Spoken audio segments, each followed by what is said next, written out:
నమస్తే. నా పేరు Krishnamraju VVR, chief editor, journalist, news and views magazine.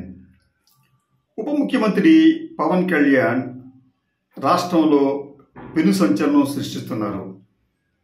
గతంలో ఆయన రాష్ట్రంలో శాంతి భద్రతల పరిస్థితి అధ్వాన్నంగా తయారైంది అని అంటూ అనిత గారికి వార్నింగ్ ఇస్తూ, మీరు మీ పద్ధతులు మార్చుకోకపోతే నేనే హోంమంత్రి పదవి తీసుకుంటా, జాగ్రత్త అని చెప్పి హెచ్చరించారు. ఇది నిజానికి చాలా సీరియస్ మ్యాటర్ అయినప్పటికీ కూడా తెలుగుదేశం పార్టీ నాయకులు చాలా నిగ్రహంతో, చాలా సంయమనంతో వ్యవహరించి అది సద్దుమణిగేలాగా చేశారు. దీనికి సంబంధించి చంద్రబాబు నాయుడు గారు టాక్టికల్గా, వ్యూహాత్మకంగా పవన్తో ఏమీ చెప్పకుండా అమిత్ షా గారితో చెప్పి పవన్ కళ్యాణ్ అమిత్ షా గారి దగ్గరికి పంపించి ఆయనతో మృదువుగా చెప్పించినట్లుగా తెలుస్తోంది. అది ముగిసిన తర్వాత తాజాగా కాకినాడలో రేషన్ బియ్యం స్మగ్లింగ్ అనే అంశానికి సంబంధించి పవన్ కళ్యాణ్ గారు కాకినాడ వెళ్ళి బార్జ్ ఎక్కి నన్ను ఓడ ఎక్కనివ్వడం లేదు, పోర్టు అధికారులకు సహకరించడం లేదని చెప్పి అక్కడ నానా యాగి చేసినట్టుగా కొంతమంది విమర్శిస్తున్నారు. నిజానికి అది ఆయన పరిధిలో, నిజానికి సివిల్ సప్లైస్ కానీ లేకపోతే ఈ తనిఖీలు కానీ ఆయన పరిధిలోనికి రానప్పటికీ కూడా ఆయన ఇతరుల మంత్రిత్వ శాఖల్లో కూడా తలదూర్చి ప్రచారం పొందుతున్నారనే ఒక విమర్శలు కూడా ఆయన ఎదుర్కొంటున్నారు. దీనికి సంబంధించి తాజాగా ఈ తాజా సంఘటనతో తెలుగుదేశం పార్టీ నాయకుల్లో ఒక రకంగా ఆందోళనతో పాటు కొంతమంది అయితే బాహాటంగానే ఆగ్రహాన్ని వ్యక్తం చేస్తున్నారు. అసలు పవన్ కళ్యాణ్ ఉద్దేశం ఏమిటి? ఎందుకు ఇలా చేస్తున్నారు ఆయన? ఇది పొత్తు ధర్మమా, మిత్రధర్మమా? ఎన్డీఏ రాష్ట్రాల్లో ఇలా చేస్తున్నారా ఎవరైనా కానీ? ఎందుకు పవన్ కళ్యాణ్ మాత్రమే ఇలా చేస్తూ తమ పార్టీ అధినేత చంద్రబాబు నాయుడు గారిని ఇరుకొని పెడుతున్నారు అన్న భావాన్ని కొంతమంది వ్యక్తం చేస్తున్నారు. ఇది ఎక్కడి దాకా వెళ్ళిందంటే సోషల్ మీడియాలో కూడా కొంతమంది తెలుగుదేశం సానుభూతి పరులు, కొంతమంది తెలుగుదేశం నాయకులు అయితే ఓపెన్గానే పవన్ కళ్యాణ్ని నిలదీస్తూ పోస్టులు పెడుతున్నారు. ఫర్ ఎగ్జాంపుల్ మీకు కుమార్ నాయుడు అనే ఆయన ఏంటంటే తెలుగుదేశం పార్టీ సానుభూతి పరుడు అనే పేరుతో ఉన్నారు. ఆయన చెప్పిన కామెంట్ ఏంటంటే, పవన్ చాలా తెలివిగా గేమ్ ప్లాన్ చేస్తున్నాడు, తన సొంత ఇమేజ్ పెంచుకుంటూ కూటమిలో మెయిన్ పార్టీ అయిన తెలుగుదేశం పార్టీ నాయకులను తక్కువ చేసి మాట్లాడుతున్నారు. మొన్న హోంమంత్రి అనితను లా అండ్ ఆర్డర్ పై ప్రశ్నించినప్పుడు, నిన్న కాకినాడ ఎమ్మెల్యే కొండబాబును రైస్ స్మగ్లింగ్ పై ప్రశ్నించినప్పుడు బీజేపీ అగ్రనాయకత్వమును ఒంటరిగా వెళ్లి కలవటం, ఇతర రాష్ట్రాల్లో బీజేపీ తరఫున ప్రచారం చేయడం, ఇదంతా ఒక ప్లాన్ ప్రకారం పవన్ చేస్తున్నాడు అనిపిస్తోంది. తాను భాగస్వామి అయి కూడా ప్రశ్నిస్తున్నాడంటే తాను మాత్రమే కరెక్ట్, ఇతరులు అన్ఫిట్ అని ప్రజలకు తెలిసేలా చేయడం చూస్తే ఎవరికైనా అలాగే అనిపిస్తుంది.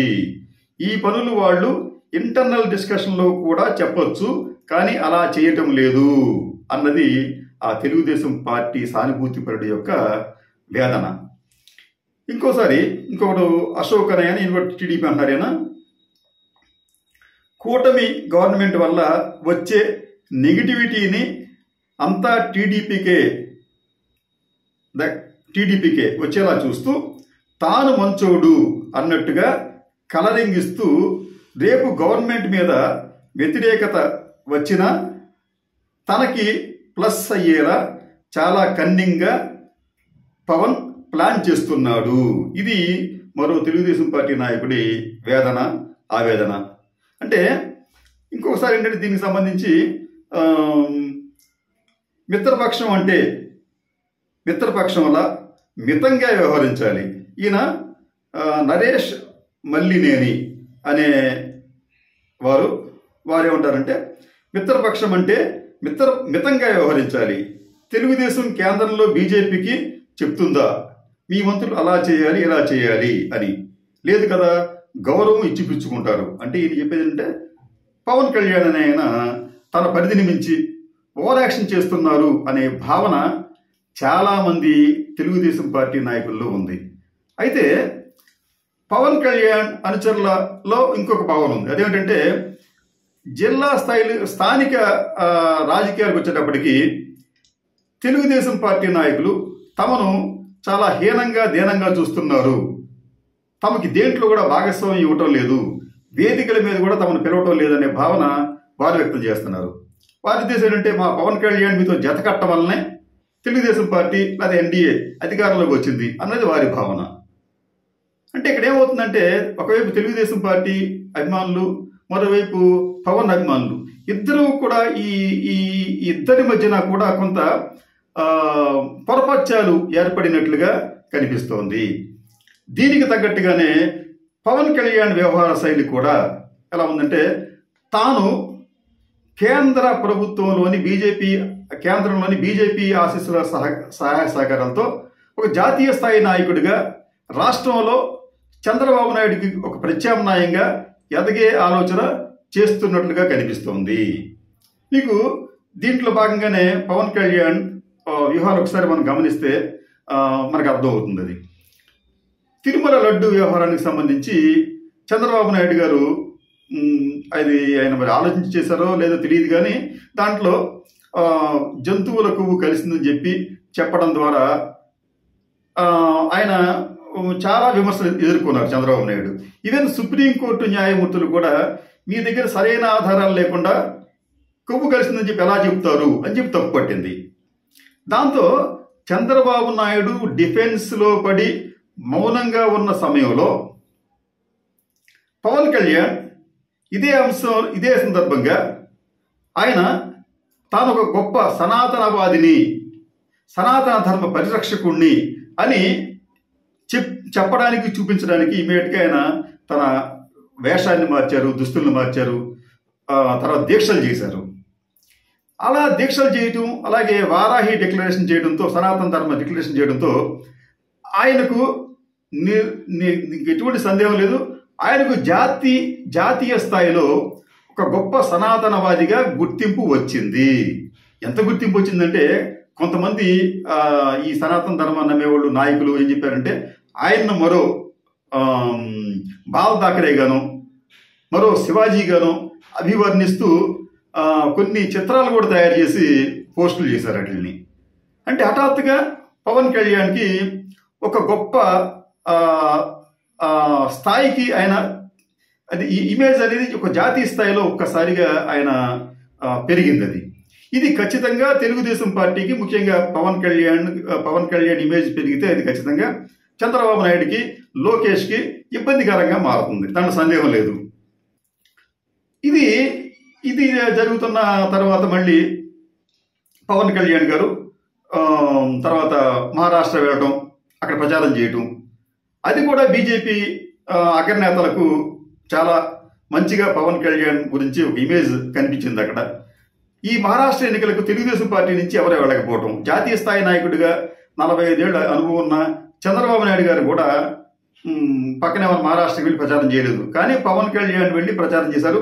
ఆ ప్రచార సభలకు కారణాలు ఏమైనప్పుడు కూడా పెద్ద ఎత్తున జనం హాజరయ్యారు.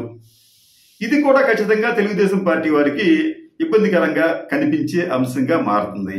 ఆ తర్వాత అనిత మీద, హోంశాఖ మంత్రి అనిత గారి మీద పవన్ కళ్యాణ్ ఒక రకంగా చెప్పాలంటే పెత్తనం చేసే విధంగా మాట్లాడటం.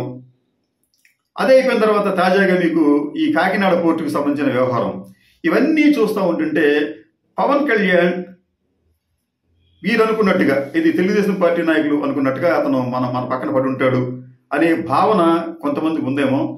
దానికి భిన్నంగా పవన్ కళ్యాణ్ నేను ఎవరి పంచనా ఉండను, ఎవరి మోచేతి నీళ్లు తాగను, నేను అవకాశం కోసం వెయిట్ చేశాను, నాకు అవకాశం దక్కింది, ఉప ముఖ్యమంత్రి హోదాతో నేను ఏం మాట్లాడినా అది జాతీయ స్థాయిలో దాని ప్రభావం కనిపిస్తుందనే భావంతో ఆయన తాను మాత్రమే ఈ అడ్మినిస్ట్రేషన్ను గట్టిగా నడపగలను, నిజాయితీగా ఉండగలను అని చూపించడానికి మొన్న ఈ కాకినాడ సంఘటనని, గతంలో హోంమంత్రి అనిత గారి వ్యవహారాన్ని ఆయన చూపించే విధంగా ఆయన వ్యవహరించారేమో అని చెప్పి అనిపిస్తుంది. ఇది ఖచ్చితంగా తెలుగుదేశం పార్టీ నాయకులు, ముఖ్యంగా ఆ పార్టీలోని కమ్మ సామాజిక వర్గానికి చెందిన నాయకులు ఏమాత్రం ఇష్టపడరు. ఈ మధ్యన పవన్ కళ్యాణ్ గారు ఏదో శాస్త్రం చెప్పినట్టు ఏదో ఏదో గిల్లి ఏదో ఓదార్చినట్టుగా ఒకవైపు ఆయనేమో తెలుగుదేశం పార్టీకి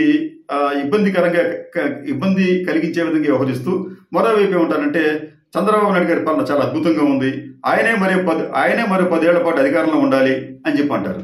మరి ఆయనే 10 ఏళ్ల పాటు అధికారంలో ఉంటే మరి లోకేష్ పరిస్థితి ఏంటి, ఈ పరిస్థితి ఏంటి? అంటే అంటే ఒకవైపు ఏంటంటే ఆయన చంద్రబాబు నాయుడు గారు గొప్ప వ్యక్తి అని చెబుతూ ఆ చెప్పిన కొద్ది రోజులకే మళ్ళీ కాకినాడలో ఆయన ఈ రైస్ వ్యవహారాన్ని లేవనెత్తి జాతీయ స్థాయిలో మళ్ళీ ఆయనకు ఒక పెద్ద మంచి పేరు వచ్చే విధంగా ఆయన చేసుకున్నాడు. చంద్రబాబు నాయుడు గారికి మరి ఆయనకి ఉండదా? మామూలుగా ఇటువంటి వ్యవహారంలో చంద్రబాబు నాయుడు గారు సిద్ధహస్తుడు. ఆయన్ని మించిపోయి ఈ రోజున పవన్ కళ్యాణ్ ఇలా చేస్తున్నారు అంటే ఖచ్చితంగా ఇది తెలుగుదేశం పార్టీ నాయకులకి తీవ్రమైన మనస్తాపం కలిగించే అంశంగానే మారింది. నమస్తే.